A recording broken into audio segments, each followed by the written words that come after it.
men in this false reality of the Piscean age. Mm-hmm. It's, Well, we in the Isaian age right now, so all that, no, all that's falling down right now. we in Aquarius now. Yeah, all that's falling down right now. We crossed the So, Maherta. We found the matriarchs. You know what I'm saying? This is a done deal. We Aquarius. We finna start celebrating like the fifth dimension. yeah, This is the dawning of the age of Aquarius. The age of Aquarius. yeah, Aquarius. it's, We yeah, it's a there, done baby. deal. It's Yeah. a done All right, deal. man. I'm gonna let you drop down because man, you'll be on here for hours. Yeah, But go I'm gonna ahead. let somebody else up so I can get a couple more in Go. before I wrap it up. All 'Cause right, I'm go starting ahead, God. Do to your get thing. hungry now. All right. All right, peace. I can't see you, I but I am can hear you. amazing. I'm amazing. I'm so happy I got on here. I just have to say to you, you have been a big influence on my walk through this Moorish science. Uh, Man, to become a righteous Moor has been a thing for me. And I really appreciate you. I'm going to be honest. You keep me in my studies. I eat from my circle 7 every day. Honestly, you have a lot to do with that, keeping me in my highest self. So I wanted to come on here and give you your flowers too, because you just don't know how much, like, I am such a big fan. In my head, when I first seen you, I was like, oh my God, that's like my husband in my head, like the perfect husband. So I'm just so grateful that I'm able to see you. Always so grateful that you connect with me. Yeah, so I just wanted to come and give you some love and just tell you, like, you be having me on my stuff. So I appreciate You you. know, a lot of us is not gonna see the greatness of Noble Drew Ali until they get the Dirty Moors out. It's long, Once, yes. Come on. once, look, once Angel Bay get home and he cleaned it up, Hmm. and we only got righteous Moors, that's when we gonna really see the greatness of Noble Drew Ali. It's And long. it's the It's same long. thing with Marcus Garvey because now you have a group of infiltrators of the UNIA's descendants still Hmm. trying to tear him down. And Crazy. That's wild. we don't understand the greatness of those two and the importance they was for the era of what was taking place on the land. The only thing that stopped Marcus Garvey for real is when he went into the Masonic lodges and started reading the ledgers and found out we was in the Conjure War. We found Oh, out come we on. was in the Conjure War. The Conjure War outline also has the remedy. The remedy is to educate yourself above the condition in order to break the amnesia. Mhm. So It's long. he had to fall back. But if you go back and look at the pictures, Gary was building an army of us. Mm, But remember, mm. Garvey didn't get taken down by the pale face. He got taken down by some No, niggas. It was the that's right. And it so did was the Prophet Noble Drew yeah. Ali. It's Yep. long. When Noble Drew Ali started the Moorish Science Temple, he could go get you. He said a grand sheik wherever you at in their custody and walk out of there with you. These Moors can't do that now. You see the rise of the Moors. They don't. Yes, it's long. Somebody went behind his back and contracted with the government. Yes. Yeah. Yeah. Oh, yeah. That's where the Yeah. problem came at, and all that's got to come out in order for us to. And it ain't for nobody else. It's only for us. It's long. Yes. It's only for Can I us. It's ask only you? for us to know the greatness of the greats. And we don't care if nobody else on the earth don't accept our leadership and the guidance that they left for us, as long as we understand what they did, why they was doing what they was doing. And then when we get to expose the infiltrators and Mhm. realize they look like us and they Yeah. ain't us, Yes. Come on. squabble up. Squabble Squabble up. So, can I up. ask you this? This is what I have to say to you.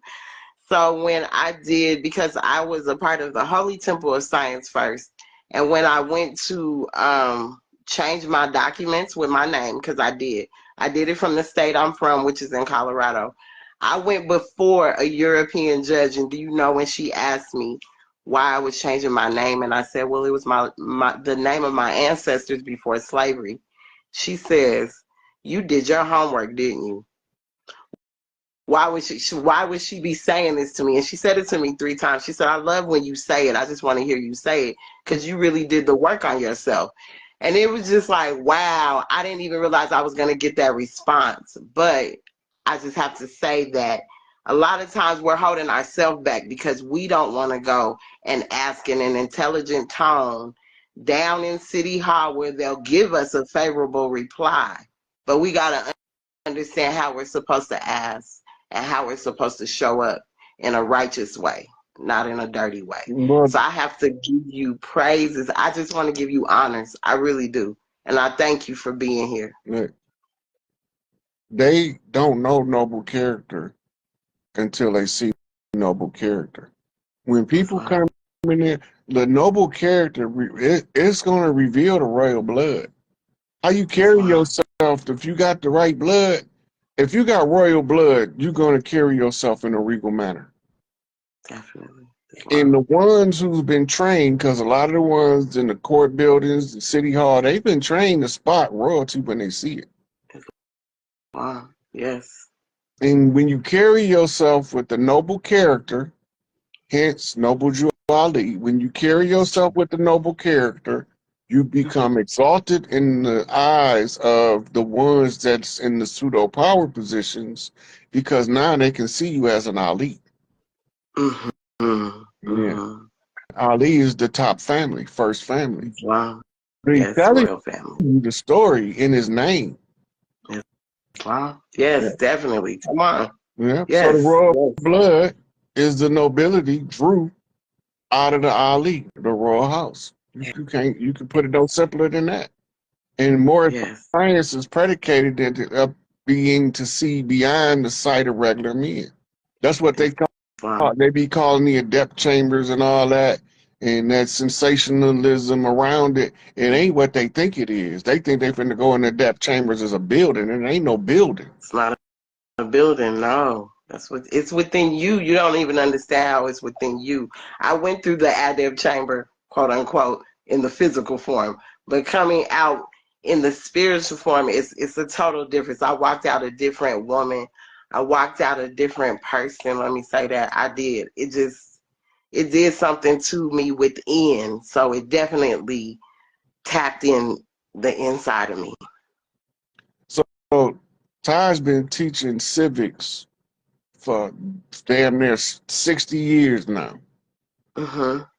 And the people that have been studying under him for 60 years still don't know civics. And I got it in 1 year studying Taj. I got all of the civics lessons I need, but they looking for him to do something that he's not supposed to do. Yes, you have to do it. When I was studying Moorish metaphysics, quantum physics, I ended up catching C. Freeman Hill. C. Freeman Hill's royalty radiates through his personality. Oh, I swear that's my grandfather. I swear it's my grandfather. They say in the hood, he's too smooth with it. Yeah. Yeah. I mean, he polished. Islam. Right?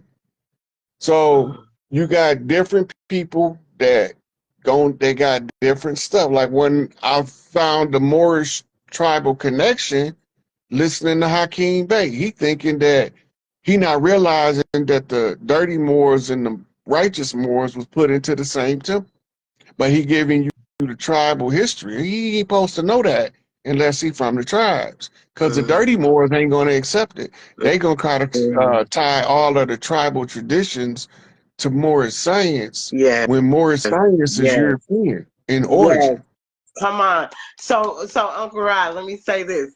Because my mother's grandfather, so my great-grandfather was a chief of the Chata nation of the territory, and it's actually on record where he shows it. They couldn't go in and wipe his name out or where he was birthplace or none of that.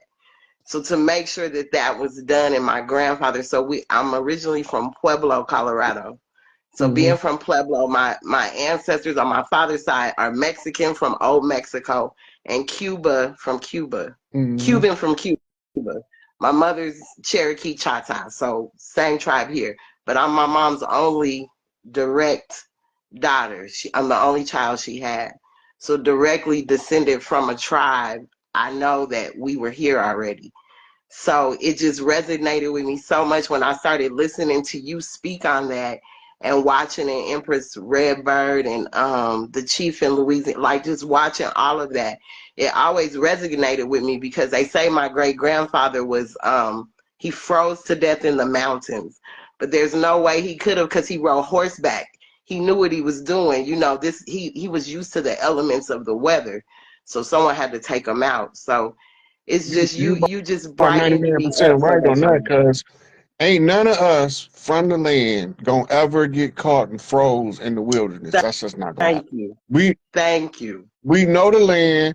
And I knew how to build a fire in the middle of the woods if I was by myself because it got cold when I was 7 years old. Come on now. So niggas ain't tell me, you know, old ass man that then came up on this land with the mamas we had and the Yeah. big papas and big mamas we had. No way. You not gonna not know how to start a fire by the time you 10. So how you gonna tell me you gonna freeze to death? We knew Come how to, on. Yeah. we learned how to build forts as boys for fun. Come on now. Yes. Yes. Thank you so much. I really appreciate it. I know some other people want to get up here, but let me just give you your honors. I love you, Uncle Rod. All right. Keep doing I your thing because you keep appreciate it. me going. All right. Thank you. Peace. Uh-huh. Thanks, God. What's going on with you? Oh man, it's a pleasure. A long time coming, man. You heard me. I'm just tapping in with you. Like I say, everybody that come on, I gotta give you the flowers. Even just me being able to catch you on live, I got everything I'm looking for already. You know what I'm saying? So it just tapping in and listening for real. I already got what I was looking for. Like I say, I come up in the Christian and Islamic. My grandmother was Christian. My grandfather was Muslim. So then my uncle, I got knowledge of self with the 5 percenters when I was 13. And then I got more into, you know, like Dr. John Henrik Clark, Dr. Yosef Ben Yak, and then all the way up into Brother Polite and them come out. Then I ran across RFG. Then when you came out, I'm telling you, you just topped everything off because you got everything that's metaphysical and the keys to the mystery, but also you put it in layman's terms where we can understand and know how to move on everyday action. So I just got a question to say, like, what is it that we as young men do to help the matriarchy or help our feminine, divine feminine, to get towards the information or break the paradigm of being a part of the system? That come with accept your own, be yourself, is how Elijah Muhammad said. Or be yourself and accept your own. Your own is the ones who vibrate. Like, for instance, if your tribe is Crip, you're gonna naturally gravitate toward blue shit. Facts. And you gonna know. And the way you see him Crip walking, that's gonna be the coolest thing you ever seen in your life. Facts. Right? Then when you see how they be working out, lifting weights, you can be, wait a minute. This my people right here. I'm gonna throw this C up. Yeah. It's the same thing with me. I'm growth and development from birth. Yes, sir. I knew who Larry Hoover was before I heard his name. All right. My mama knew him personally. My mama knew Jeff Ford personally. Right. My mama knew Benny Lee personally. My mama knew Mickey Boer personally. She knew Mickey Caldwell personally. Right? She was thugged out on the west side of Chicago. And then her and my daddy got married and they moved to Michigan and pretended like they were some middle class people. But she got her stripes as a outlaw vice lord biker. A lot of the modern day vice lords don't even know that they got an affiliation with the outlaw vice lord bikers. The outlaw term came from what the government called us when we wouldn't do business with them. Non-treaty tribes, outlaw tribes. Right? The bikers was a tribe. Now we call them all Hell's Angels because the Hell's Angels is the largest biker tribe on the land, and they was instructed to form a biker roundtable with the leaders from all of the clans, the biker clans, in order to bring peace back to the land. They all with it, Yeah. You know, then we got another clan, the truckers. They used to carry the caravans of foodstuffs from family farms to family members in certain destinations. Right. This is the same place your mail system came from, your Pony Express. Right. All of that was already on the land. We was doing that. We even had trolley cars before 1492 delivering products. We had underground trolleys because we didn't want to spoil the surface of the earth. Mm. Well, most of us don't know about that. So when they talk about the Underground Railroad, it rings true to us because we literally had our railing system as subways across the land. A lot Right. of them When you think got about blew up, but hey. yeah, when you think about the oil mining and coal mining and all that, like the industrial age, because I'm from Baltimore, so it's like Baltimore since the industrial age and all the factories and everything, it's like we've been overstricken with poverty and this whole poverty mentality and crab mentality and all that. So it's like I understand the nature of being deprived of the information and knowing who we are and having the knowledge of self. Yeah. And when they had to erase us out of history, and the only way we can find us in history is to find us in the self. Then they gave us the history books that they controlled the flow of. That's why I don't like doing debates, because I got to argue my enemy's point. Yeah. Yeah, I understand that. Nah, man, it's a pleasure, man. Like I say, I'm always tapping in. It's crazy because when I saw you go live, I was just listening to you. I'm on the Brain Banging page. I'm on the university page. I'm on all the pages for real. So it's like I'm tapped in, man, and I'm gonna keep saluting you, and I'm gonna keep doing the work that I can do. For sure, man. That's all we can do. We can only do what we can do. Yes, sir. And I got that music too. So I do music. You know, that's my convey of how I share what I'm learning and on my journey for real. So that's yeah, it's a pleasure, man. Just keep doing what you do, Lord, and I'm gonna keep saluting you and being a mirror image until we get to where we need to be. Oh, we getting there too fast as hell at breakneck speed. But it seems like it's slow to all of the ones that don't understand what's going on. Yeah, it's Godspeed. It's Godspeed. Yeah. Yes, sir. It's a pleasure, man. I'm gonna drop down and peace to the God. How you doing? Fine. How are you? I'm doing pretty good. What's on your mind? I can't see you. Am I supposed to be? Yeah, I can't see you, but I can hear you. Oh, okay. First I wanted to compliment you, I guess. I appreciate your range of the topics that you have a lot of knowledge on. So I appreciate that. Thank you. I have a question about if you produce something that people use for like a spiritual tool, how can you go about blocking them from draining your energy because you produced it and they're using it as a tool? Okay, so this is what the shamans used to do. Okay. When, let's say, for instance, I'm an artist and somebody commissioned me to do a tarot deck. Yeah. I don't want my energy to be permanently tied to the tarot deck. So I create, we used to call them satchels. And I would put the tarot deck in there, put it in salt before I give it to the person to remove with the intent. Because it got to be conscious, willful intent. And being a shaman, you would know how to focus your intent on cleansing your energy from the deck before the transfer.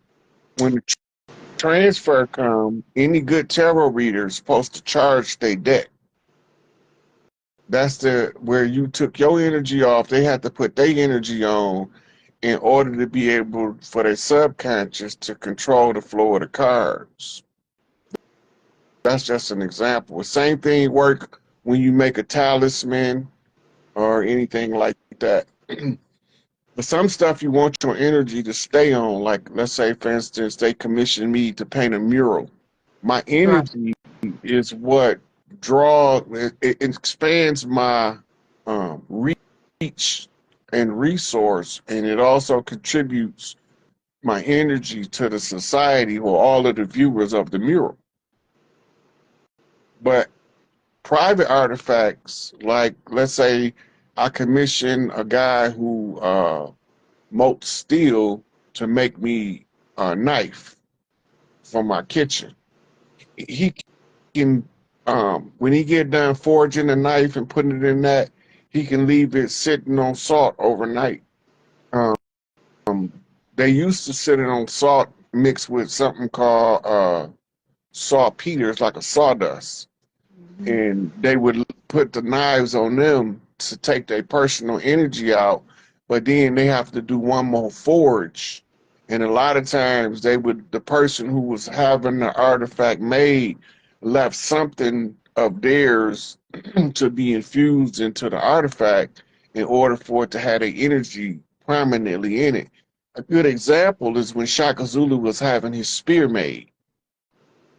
He had to describe to the shaman his energy that he wanted infused into the spear. Then he had to link the energy once it was done, right? As a weapon. Yeah. So the shaman have to disassociate his energy in order for Shaka to successfully attach his. They use the water element for it over there. Well, most people that work with steel uses the water element as a purification of the steel. That's why they Okay. always dipping it in water and dip it in the water, cool it down, heat it up. I have kind of a funny story about the tarot thing that you were talking about, energy transfer. Mm-hmm. I used to go to a tarot group. This has been years ago, and I always knew that my energy was a lot stronger than the people that I was sitting next to, if that makes sense. Mm-hmm. And someone asked to borrow my deck, and I was kind of particular about that. Some people I wouldn't let them, but he was okay, and I let him. Well, he would always take a pendulum and put it over his deck to center it to himself, and he couldn't. He couldn't do it over my energy on my deck. Yeah. It really upset him. He was like, I was like, well, it's my deck. That's me, right, sitting there on that energy. He didn't tell But you. He didn't tell you what that mean, though.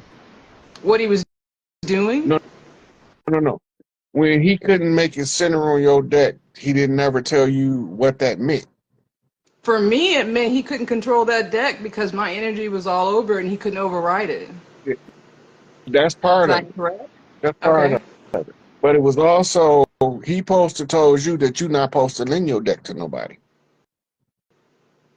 Well, technically, it was my deck that I had just purchased, but as soon as it reaches my hand, it's mine, as far as I'm concerned. Yeah, it don't matter. And the When you deck I when you didn't care accepted for, it, when you accepted it as yours, I you didn't now you not a, go. you had to for it not to cooperate with him. Well, that's what I'm saying. So I had just purchased the deck right before I went to this shop, this group meeting or whatever. And as I was flipping through it, I was like, I didn't really like some of the major cards, right? That I kind of have to, like before I, want to use the deck. Mm-hmm. And I'd only had it for like half an hour or something. And I was like, well, you can have the deck because I didn't want it. I only spent like $15 on it or something. And when I tried to transfer it to him, he couldn't override it. And so I was like, well, So I cleared it off for him, but it was just an interesting thing because it surprised him. But in your tradition, like for instance, your personal decks that you use, you're not supposed to let people handle them unless you're doing a reading for them. There was a couple that I would do that with, but most of them I won't. Some of the people's energy, I wouldn't let them touch them. I didn't care if I was doing a reading for them or not. Now, And then, of course, I didn't. that's a spiritual self giving you instructions on people you ain't supposed to interact with. If you can't, Yeah. if you feel that energy, say don't let them mix energy. That means that get the motherfuckers away from you. Yeah. Well, this was a public thing that I couldn't control who was there, but I just stopped interacting. I haven't been there for years. Mm-hmm. My, That's my why it's concern, not for everybody. Only certain. You might not be one who you do public. You need your own space where you have people come in that you interact with personally as, Right. as a priestess, so that when they come in, you smudge them in the mud porch. You're doing smudging ritual before they enter into your chamber or where you read at, and it also it makes your message so much clearer. It's almost like you reading words from a book while you describing it to them. I don't do readings for other people anymore. Yeah, Just my dog. Yeah, I don't. I They were don't do too I don't do accurate. readings for people either. They were Not with the too deck. accurate. Yeah. In fact, I had the oddest story I had doing tarot. I had a stranger wanted me to prove that tarot was real, and I was fairly new at it, so I didn't realize how that might have some circumstances around it. Hmm. The reading was too accurate. I found out about his ex that he had witnessed dying and all kinds of stuff. Scared the shit out of him. Scared me too, because I was like, hey man, I don't know why I'm hearing all this. But I was fairly, this was a long time ago. My only concern about what you're talking about as far as the energy transferring and clearing it, that's more of a, I'm giving you an item that I have handled, that I have, that I'm transferring to you. What I'm going to be producing, I'm actually painting the tarot deck, but which means it will have my energy because I've created it, right? It has my vision and how I'm seeing the cards and stuff, but it's going to be mass produced to a certain extent where it's going to be printed somewhere and printed or shipped to them, and I won't ever, I won't see any of that process. So, Right. Okay, so before you send it to be mass produced, then you have to spread all your cards out and face them up and under the full moon, and order your energy to remove itself from the cards. You are the author of that. So, and then you explain while you looking at the deck, you looking over them. You got to explain to your energy what you don't want them to do, and or okay. they're gonna do it automatically. Now, see, I'd already thought about that. The deck itself is melanated people, and I was concerned about that being something that would be a target for some people. Does that make sense? Hmm. I mean, Most of the that's the people, extreme. most of the people And that how, deal with tarot decks is really good people. yeah, Most of them, yeah, yeah, most of them not in it for the BS. I yeah. wouldn't Most of, worry. I wouldn't yeah, I worry would too say, much about that part. I would, before I send it out to be mass produced, I would give my energy instructions to separate from the results of the from card it. readings Okay. and any of the magic done with the cards. Yes, But you want to do it under now. Why I tell you to put it under the moonlight? Do you know? uh, I haven't done too much moon magic. Some of it backfired on me, so I don't really mess with it. You know So tarot yeah. is moon magic, right? Hmm. Tarot is moon magic. It's Um, 100% moon magic. It's derived from I'm not moon magic. disagreeing. I'm just saying that I don't. I Listen, never listen, really. listen what I'm Okay. explaining to you. Okay. Tarot cards are moon magic. This the feminine silver cord energy that's called the silver key, the lunar key, the key to the magic of the moon, which governs the night life, and the night light becomes the moon. The moon is the light that illuminates the darkness in the mind of the oracle. This is why they all pay homage to the moon with the crescent on their head. And the crescent takes many positions based off the user's energy field.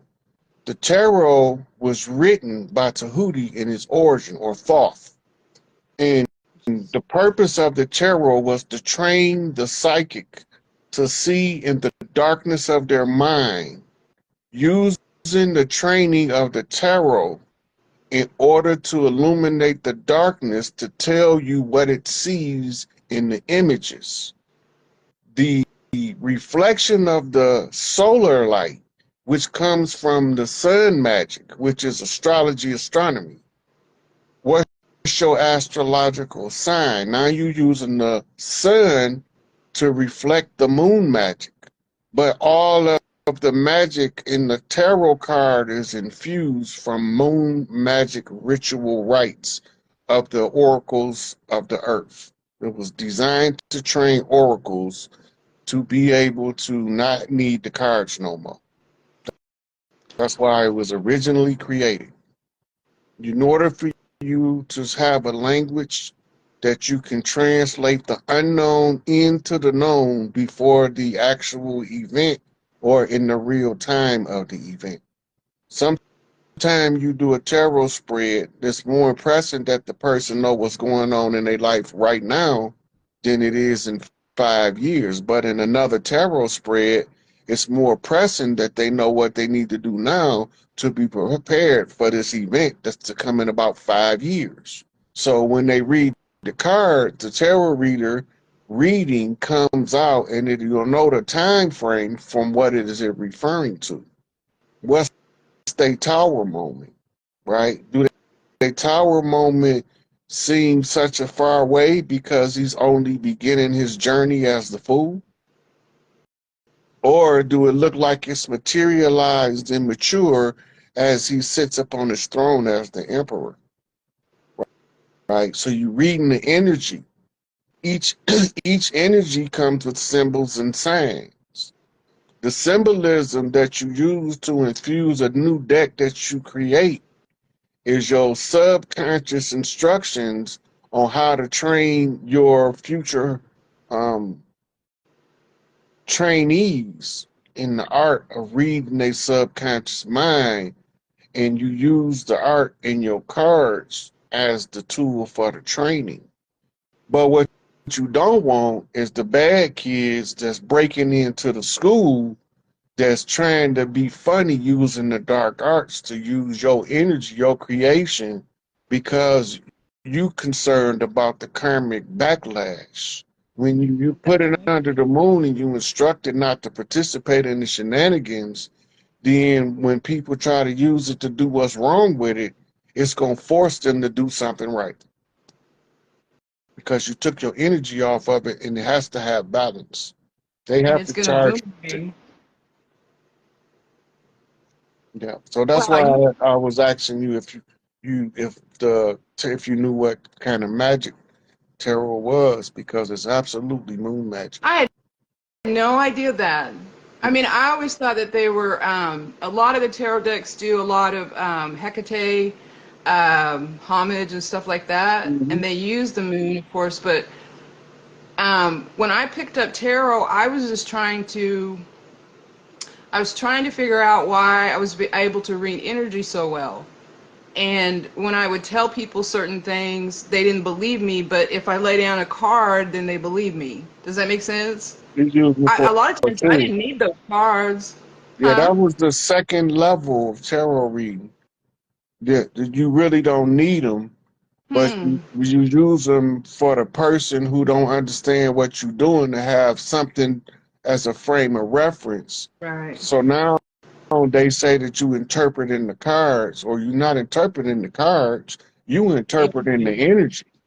You taught me so much here. Yeah, so now you use it as a tool. That's the magician's wand. It's your second phase. But once you get to where you can communicate so clearly with a person that the communication prints the card in their mind, that's when you don't need the cards no more. But see, what you told me today, just with that kind of, you know how like you'll hear something and it puts things that you were kind of had question marks and it kind of lines all up? Yeah. That explains a lot of the activity on the airwaves in the last couple years. I stopped reading tarot and it was coming in whether I was going to read the tarot or not, I think. Yeah. So so you're reading the tarot, you're going through the 3 stages. The first stage is learning how to interpret the energy, right? That's the first level of it, because you're looking at the card, you don't know what it means, you don't know what it feels like, but you got to figure out, how do I tune into this card in order for me to know when I see this energy what it is? because it's gonna play out in real life. But now you got to translate. You have to flip your tarot lens into the world. You're not gonna learn that before you learn how to interpret the energy of the card. Now, now that you know how to interpret the energy, you go into what's called phase 2, which is the practice phase. The practice phase is you need to build a language stock of communication techniques where you don't need the card for the other person to understand when you're reading the energy that you accurate. They need the magician to have the wand, but the magician can wield the magic with or without the wand. Right. Now, if you catch the magician away from his magical supplies and he have no wand, he can still do the magic. Now, in the class 2 of tarot reading and using it as the wand, as the tool, right, is to train you as a maestro to and conduct the orchestra of the energy. Now you're going to make the song every time you translate for a different person. That's a different song. Now you being maestro with the wands. The wands is the cards. The people fixated on the wands just listening in the back of their mind for the music. But it don't come from the back of their mind. You spew it out as the translation to the cards. This is training the reader how to communicate with so many different types of people in translations of the energy that eventually you'll be being talked to so many people about the cards that you could see the card in your head without ever holding the deck and explain to them the energy so clearly that it's like you reading right out of their book of life, because that's where it's coming from. But you have to teach yourself. Now, once you get to the point where you can communicate with so many different people, you can explain the energy that you're reading in the common language so clear that they can almost see their life playing out in the words you speaking, translating their energy back to them. Now you can do it without the cards. It's about building that communication between the listener and the speaker is the reader, right? Now, children love to be read to naturally. People read books, read, right? Children, they done that too. We call it ABC cards, just still tarot read, right? But they love to be read to because it's the human nature of exchange of information from parent to child. The child loves to hear the parents read.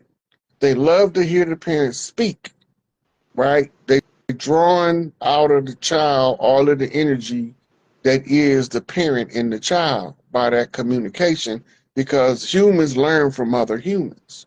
The first teacher is the mother. The second teacher is the father. The mother teaches him about life.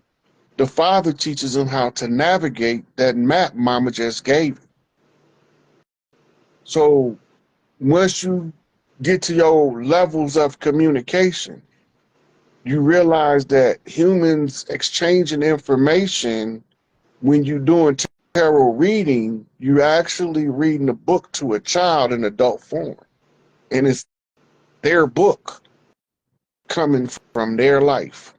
You open in their book of life because you're reading their energy and you're going through what's in this chapter for you, what's on this page for you, what's 3 pages in on this chapter. That's what you're reading. It's the reflection of their book of life that's written in who they are, like binary codes on the matrix. You using the cards as the lens, because once you get to the point where you can read without the cards, you can see the streamer. Didn't you say that the Book of Life is like what they call the Akashic records or whatever? Yeah, that's the eternal records of everything in existence, and each person comes in with their own book of life. They book of life tell them every single micro step of what they're going to do. It just seems stretched out because it's holographic in nature. That means every single part have the full collection of the whole. And the whole is a reflection of every single part. It's holographic, right? It's three-dimensional fixed position holographic memory. The fixed position aspect of three-dimensional reality is the density of matter. The density of matter is what lets you know that you're going to have to stop at the chair instead of walk through the chair, because you can do both. But you want to follow the rules of the dimension in that you're in order to create harmony and balance in the world around you. So you follow the 3D rules. When the chair comes, you stub my toe, right? Because you need to feel. You need to feel, because in fourth dimension mind matrix, you just information. In 3D, you need to feel. Is you an emotional creature? Your emotions is your navigation system. Once you learn to read your emotions get to tell you when to turn left, when to turn right, and that's what they call your instinct. It's keen instinct, divine keen instinct. And this is why when the devil set traps for you, the Lord leads you around them. That's your mama's spirit, because she's floating you through the matrix. The matrix is the mother womb of creation. That's why it's called matrix. Matrix mean womb. And when you research and locate the matrix, it's in something called a mitochondria. And it's all holographic in nature. It's telescopic. Zoom in, zoom out. And that's the training of the psychic mind to operate in the 3D as an intellectual and emotional being. In balance allows you to see clearest throughout the planes. And when you say planes, you're talking about when you look out your window and you see what look like depth. That's the plane of depth. It's laws of physics that govern how you perceive your depth, right? Just like height. Height is depth going up, right? But down is nowhere. Down is right where your feet stop, because you got the law of density telling you that in order to have something called down, you need a base. A base means a fixed position. So this is what you call foundation of the construction, right? So you build the man from the feet up, right? The feet is learning to walk. You got to learn how to walk before he can learn how to run. So as you build, this is building the Temple of Solomon, aka the Temple of Man. The development of the child is the building blocks of the temple, using the psychic energy to bring fourth dimension into 3D, bringing fifth dimension into 2 dimensions in order for the fifth dimension to manifest 3-dimensionally. We following the steps, and it's all read in the streamer, and the psychic readers is the readers of the ticker, and it's tied to every individual. You can read his part, right? But while you reading his part, you can't tell him nobody else's part unless it's in his part. And this is how your tarot reading becomes accurate, because you can only see and read within a field or a prism of that individual. In his macabre, that upward and downward pyramid that looked like a 6-point star, right? Metatron's cube of the energy. You can only read what's in that field.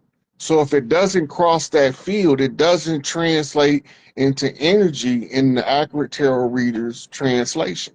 They can see each one of the light rays as it breaks through the prism into its own source of light.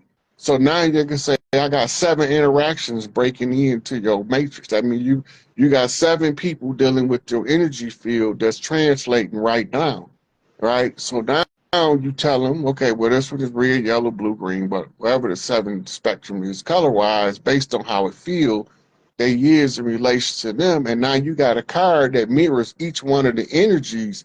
And as the tarot reader, the card that comes up that your subconscious stack, matching everything up, when you flip it, now you got the card that's reflecting the energy that's coming from this person's prism of light that's telling you his life story. That's the Akashic record. That's the fabric, creative fabric that is reading the streamers in the matrix, and the book of life of each individual is all tied together by unified field theory. I ain't mean to go that far, but Okay, so all right. All right, so that was a lot. It kind of it's making me see things a little differently, in the sense where, okay, when I did used to read tarot, I approach tarot differently. I approach it like I do everything else in life, in the sense where I don't care what my bank account might say right now, but it's going to have this in this many hours. Does that make sense? mm-hmm. Now, some people call that crazy, but I have proven over and over and over and over again I can do that shit. All right? You a So I McDollar. know, huh? You a McDollar. I'm a what? McDollar. A McDollar? Yeah. It's a priestess. It's a certain type of priestess, as in Mary of Magdalene, Mary of Magdala. She was a priestess from a priestess order, and it's your job is to use mandalas to write the future by how y'all feel, Yeah. in order to tie everybody's creative potential into the new reality that's being created. Okay, so if I'm approaching, like you said, the unified field, as far as I'm concerned, if say you're looking at this hologram or whatever, oh, you can't even see my hands. I can't see you, you can't see me, but all right, so if you put your hands like you're holding an energy ball, right? Yep. I'm gonna pull a little thread right in there and bring whatever I want to me, okay? I know other people don't see the world that way, and it can get real crazy and can get real hectic. But when I was reading tarot, one of the reasons why I stopped reading tarot, as I was getting way too much information off of people I didn't want to know. All right? Trust me, I understand. More And than you half know. of it, they would just be like, I can't believe you know that. Well, I'm touching your shit. You're asking about your ex, and I'm telling you all kinds of shit you need to fix. You know what I'm saying? Like, just stuff like that. They used to call me the, I was a tough reader. I was just gonna tell you like it is. This is it. But I noticed that that there will be people that will get a tarot reading and never change anything in their life. They don't use it. They don't use the information you give them. And Hold on, so, stop. No, you what? can't do that.